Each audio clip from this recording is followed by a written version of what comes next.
welcome to another video from Ready Set Drone. I am standing here today with Jason. Jason has built, what, 4 of these guys now? 4 of them, yeah. 4 plus a Quadcopter. He's got some good build experience in the last year. Jumped into this hobby pretty enthusiastically. And he is going to tell us today a parts list that we'll need to build our own 250 racer, as well as kind of just some basics on the build. I am planning to build one. These are all my parts, which I've purchased, so hopefully I have the right stuff.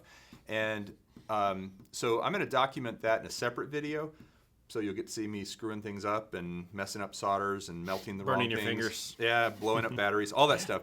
But Jason's at least here to get me off on a good path. So if you're going to build your own 250, watch this video and learn from the master. So let's start with kind of what parts should somebody order if they want to build one. Sure. Well, if you're building from scratch, which I highly recommend because it's quite a bit of fun, there are quite a few things you need, but it's relatively simple once you understand the core components. Obviously, we need some sort of frame. Most frames these days are made out of carbon fiber, and they look very much something like this. You'll see a lot of different varieties and shapes and some crazy stuff out there, but most average ones are shaped something like this. And most racers are 250s. What does 250 250 mean? millimeters from diagonally from motor to motor. Okay. You'll see some that are 230s, some that are 210s, and then you go up to like hexas and 500s and 550s and that kind of stuff. But most racing size, they call it the 250 class. It's the most common size, and it comes out about something like this. Cool. I'd recommend carbon fiber. There are plastic frames. As I found out with my first one, there's a slow-mo video of it that's beautiful. Tried to flip it. Plastic's very brittle. This frame itself, I paid about $30 for. I've probably crashed it 30 times, 40 times. One crash for every $1 I spent on it, and it's never broken. The other thing too is you can find all plastic ones that are unibody, which is also a bad idea because those will if an arm breaks, the whole thing's gone, right? And then you got to be able to replace those arms. Yeah, and all of these come with replaceable. And depending on where you order from too, take into consideration some shops sell the parts individually, which is really nice. Like if I just need to get a single arm, that's kind of a big deal. So I would keep that in mind. But definitely go with carbon fiber and try to find one where they have replacement parts in stock. Cool. So that's the frame. The next thing would be what? The motors? Yep, motors. Obviously, you need an engine. Now, motors come in different sizes and different speeds. They will have a kV rating, like you'll see 2100 kV, 2300 kV. That's how fast it's going to spin, depending on how much voltage you put into it. You'll see a second set of numbers, which is basically the sizes of some of the internal parts, the stator and that sort of thing. What it boils down to is sometimes they're different actual diameters, and the spacing of the little holes can be different. Most of these frames will have multiple holes on them and will adapt to most of this. So you can put a different motor on a different frame. Yeah. And sometimes some of these motors will have little adapter kits with it. Usually the frame will have a recommendation of the motor size, not the kV, but the second number, like 2204, 1806, that sort of thing. All has to do with the spacing and the size of the internal parts. Okay, so you want to make sure that motor fits in there nice and snug. Yeah, exactly. So, and also question, are the motors basically hardwired to run clockwise or counterclockwise? No, they are not. Okay. So all motors will have 3 wires, and the center wire is always going to line up. We'll talk about ESCs in a second. We'll always line up to the center wire there.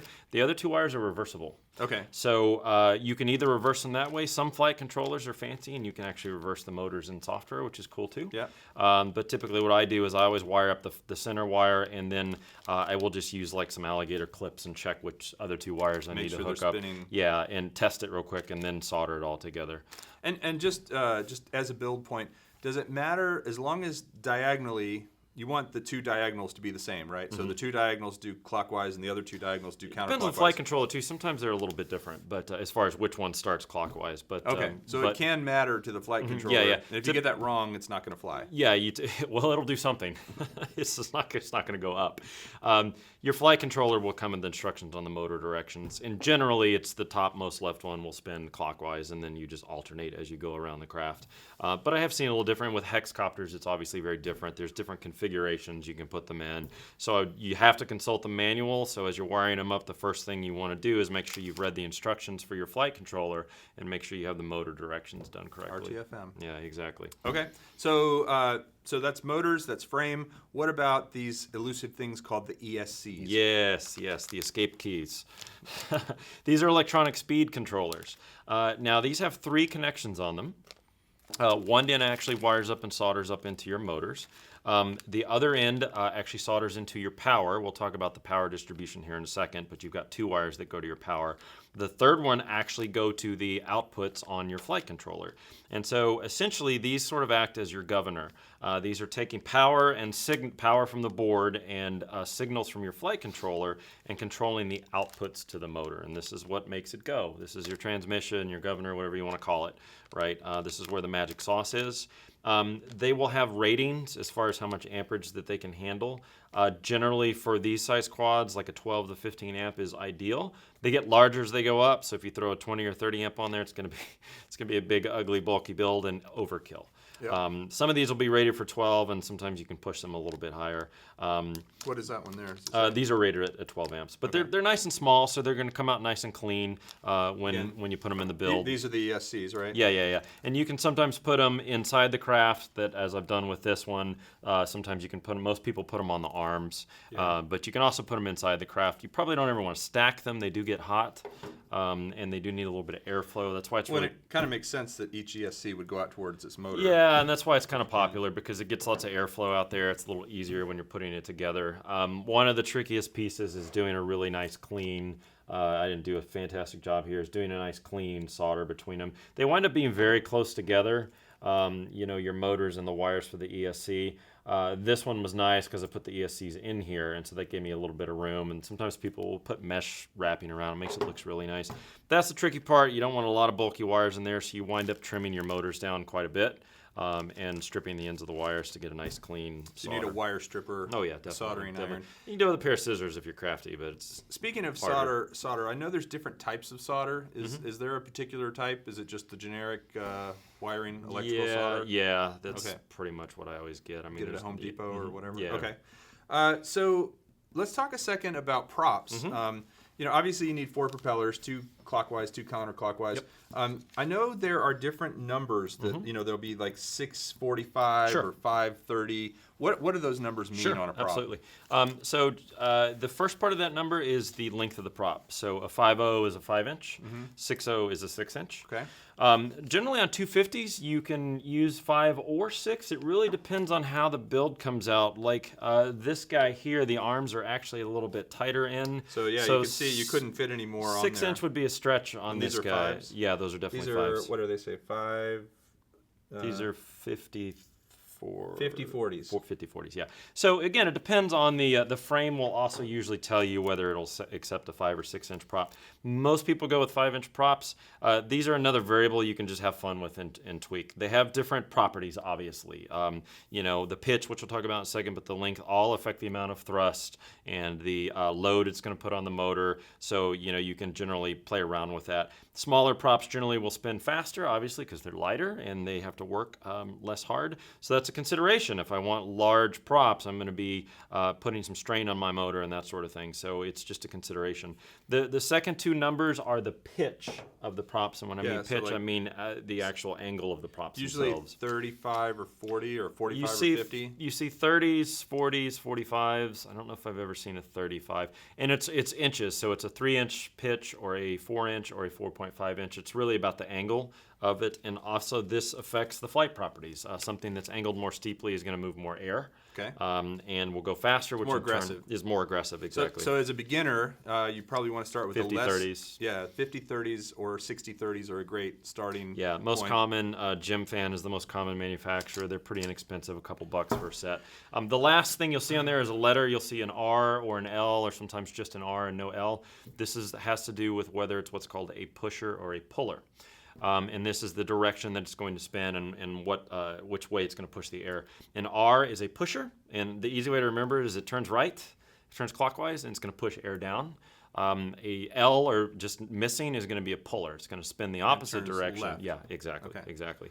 Yeah, so that helps you differentiate. You'll also, the more you do this, you'll learn to look at them and just see the difference. But I actually put all of my props on a racer one time, all of them upside down, but in the right positions. And when I say upside down, I don't mean so that it was pushing into the ground. I mean so that it was basically turning the wrong way. It flew, but barely. It was the weirdest thing. It took off, and I was like, something's not right. And then I realized I had put them all on upside down. You know So quickly if you've pay done attention. it wrong. It'll just flip over. One side will start to lift. And Yeah. It'll be pretty obvious pretty quick. So power distribution board. Let's Yes. talk about that for a second. This is nothing fancy. At least this particular version is nothing fancy. Usually these are separate. Sometimes they're built into the board.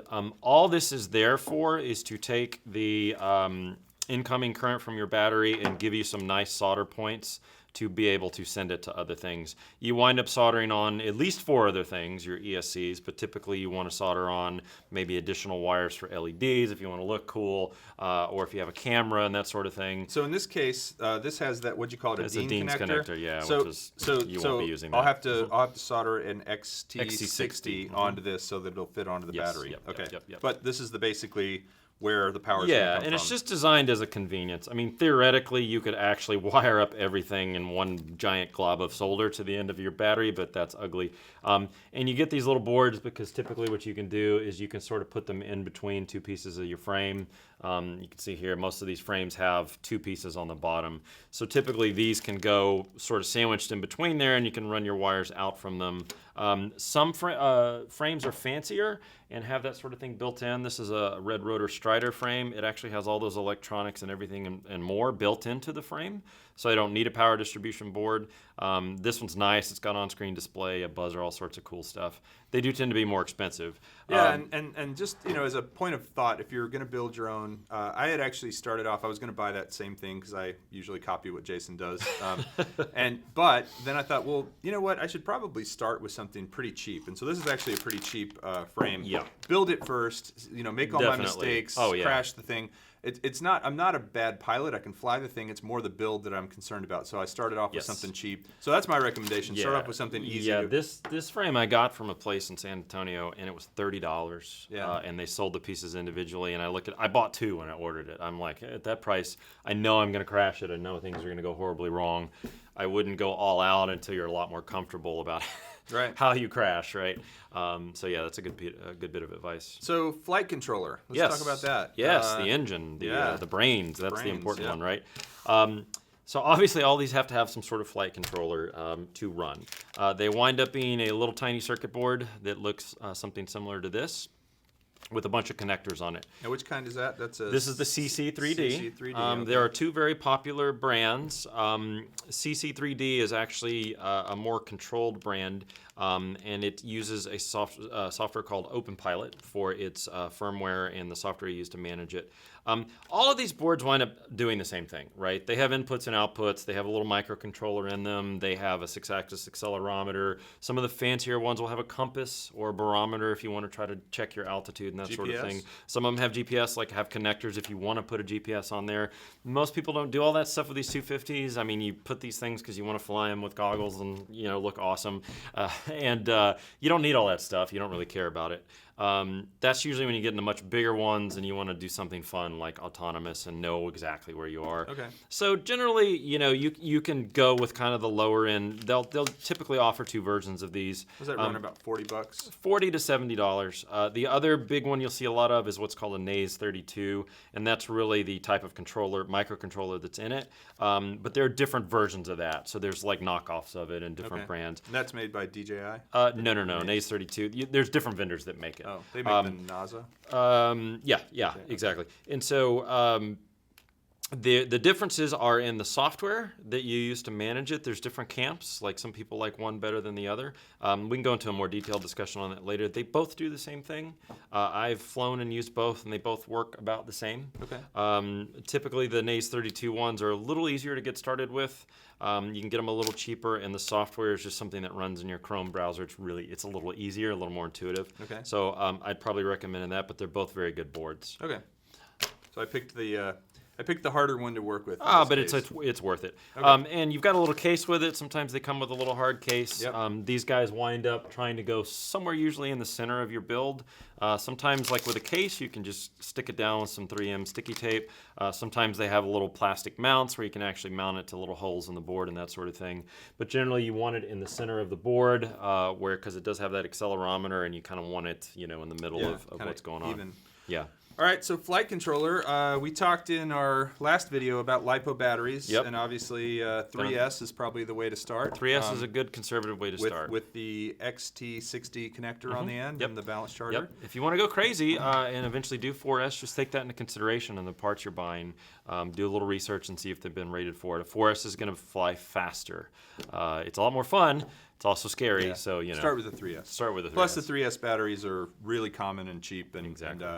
So then for the FPV part of this whole deal, you need to have your camera and your transmitter. This is just one of these standard little, you got one on there. Yeah, or little on security here. cameras. Yeah. It's called a Run Cam. I got this on Amazon, and this one has a plastic housing, and I suppose I could take it out. Yep. Has a plastic housing, and it has a adjustable. This was part of why I bought it. It's supposed to be able to be tilted up and down. Yeah, depending on how you mount it. Sometimes these are tricky because depending on how they fit in there, sometimes the adjustment doesn't even work well because it winds up getting wedged between them. So it's a little tough. You'll find a lot of these out there. They started as like little Sony security cameras, for businesses or whatever. Now they've mutated in this world. So if you search for FPV camera, you'll find a ton of these. Like you said, you want ones that either have the plastic housing, They're lighter. or ones that don't have the housing at all. If we can move that prop out of the way, that's just the circuit board in there. The reason being is you do find some of these that are really heavy. They come in a metal housing, and like they're just, you can feel it in the hand. It's ridiculous. Yeah, and it just adds weight to your copter. I mean, the lighter you can get it, the better it's going to be, right? But these are all extremely common. Most of them will run off of a range of voltage, generally 12 volts, but a range there. And yeah, they're pretty expensive, $30-$40 for a decent one. This is the Run Cam 600. Yeah, I wouldn't TVL. recommend. There are some other branded ones that are like really crazy expensive. It's not really worth it. They're all about the same resolution. They're all like CCD or CMOS sensors. They're all 600-700 TV lines. They're pretty low fidelity. Yeah, they're really just to show you where you are and help you fly. Yeah, it's like watching a bad VCR tape through your goggles, but that's how everybody's is, so don't feel bad. But for the actual recording, if you're going to fly and actually get recording, I'm a big GoPro guy myself, but I invested in a $80 These are fantastic. Mobius. These were originally designed to be, I think, car cams, like dash cams or bicycle or whatever. The big thing with the Mobius that is nice, and I actually think the Mobius is in the other room, it's not in the box, but they're very flat. Yeah, and so they're they have flat, a low they're profile. You can see both these have a Mobius mount here, Yep. which comes with it, and so it just basically clicks in there. Yep, I just glue that down with some sticky tape. Sometimes I'll put one of these around it. I do find that even though it mounts in there, sometimes when you have a really wicked crash, the thing will fly off. It makes for a great video, but... and the Velcro strap might be a way to... I usually or a use zip Velcro tie or a something zip tie, yeah, exactly. that you can put in there. But they're fantastic. They're really good quality. I highly recommend them. They do 1080, 1080p, 30 frames frames a second. Yeah. So it's it's not going to be quite as good as a GoPro, but it's also a third or a quarter of the cost. Yeah, so, they're fantastic. Okay, so now I will say on that too, some people actually do use those as their FPV cameras. I wouldn't recommend it. I tried that for a while. It works. There's just a little bit of lag. So you wind up with two cameras. You wind up with an FPV camera, Right. and then you wind up with some sort of recording camera if you want to go all the way. And I kind of skipped over the transmitter. So basically, this device transmits the signal from your FPV camera to your goggles. Yep. Right. And so one mistake or one problem people can have is these transmit at. There's different frequencies they can transmit at, and there's Boss Cam, there's Fat Shark. I think there's a couple of other frequencies, and you have to make sure that whatever your goggles are compatible with the transmitter. Yeah. Correct? There's this is a 32 channel transmitter, which is nice, and essentially what you'll hear you'll hear it referred to as different bands. There's basically 4 bands. Like A, B, C, D. And there's it's just a range in the spectrum. They're all 5.8 gigahertz, and there's 8 channels in each band, and one of them is like the Fat Shark band, and that's Emax, like their default module that comes on their goggles is those 8 channels. Right. The others, there's like 2 Boss Cam ones, and then there's a third one, I forgot what it's called. They're all just part of these 32 channels that are spread out. So these guys are really nice. It's the TS832. There's an 851 or 2 that's a receiver for it, which is really cool. TS832, what's wrong with your transmitter? Exactly. These are handy because I believe this one has an LED readout on it, which is really nice. A lot of these guys will have tiny little dip switches, and they're a royal pain in the butt. These are worth it. They're a little larger, but the LED is nice. You can just push the buttons. You can cycle through all 32 channels, and if you have a receiver, again, there's a Boss Cam model that is almost identical to this, except larger for a receiver. You can just easily line up the number, or you just make sure you buy the right module for your goggles to line up with what you're transmitting. And Team Black Sheep makes a module that I put into my Fat Sharks that works great. Does all 32 channels, and there's a generic one for the Fat Sharks that do all 32 as well. Nice. So those are really handy. And then, of course, some antennas is important. You don't want to run these things without an antenna plugged into them. Very important. They will heat overheat up and die. Yep. So even if you're not using your goggles, don't take the antenna off thinking that you're saving weight or something. Leave the antenna on, because this without an antenna is basically not able to dissipate its signal anywhere. Exactly. It'll heat up and burn up. These are nice. They're these little clover ones. You'll see some that have like a little mushroom plastic cap on top of it. It's the same thing. It's just these guys inside it. I wouldn't recommend those. Those things come off all the time and break. Yeah. And these ones that are just kind of out in the open and bare are really nice.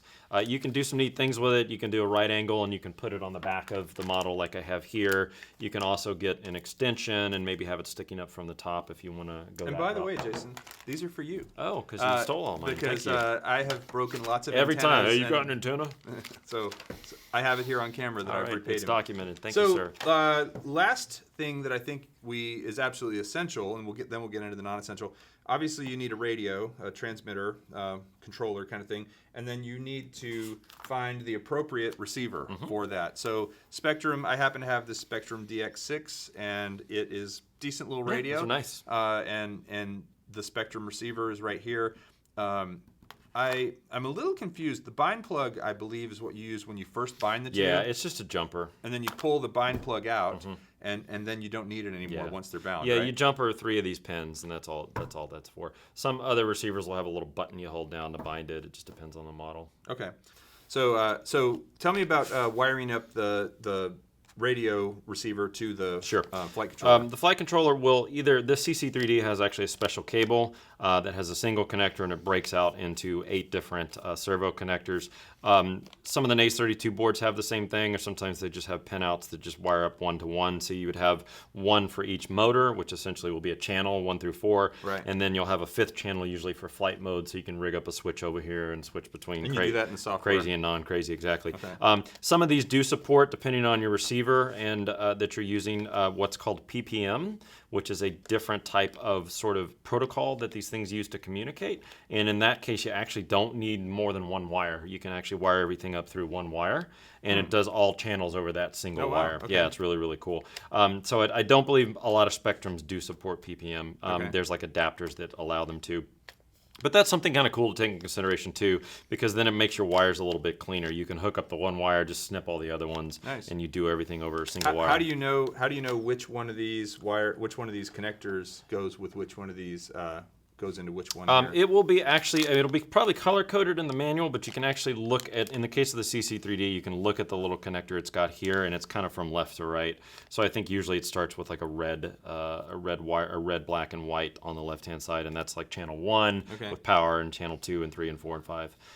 But again, it will all be in the instructions. Either if it's breakout pins on the board itself, it'll be labeled 1 through 8. Or the instruction manual will tell you which ones go to which. I almost feel like it would be better to not, really clamp anything down.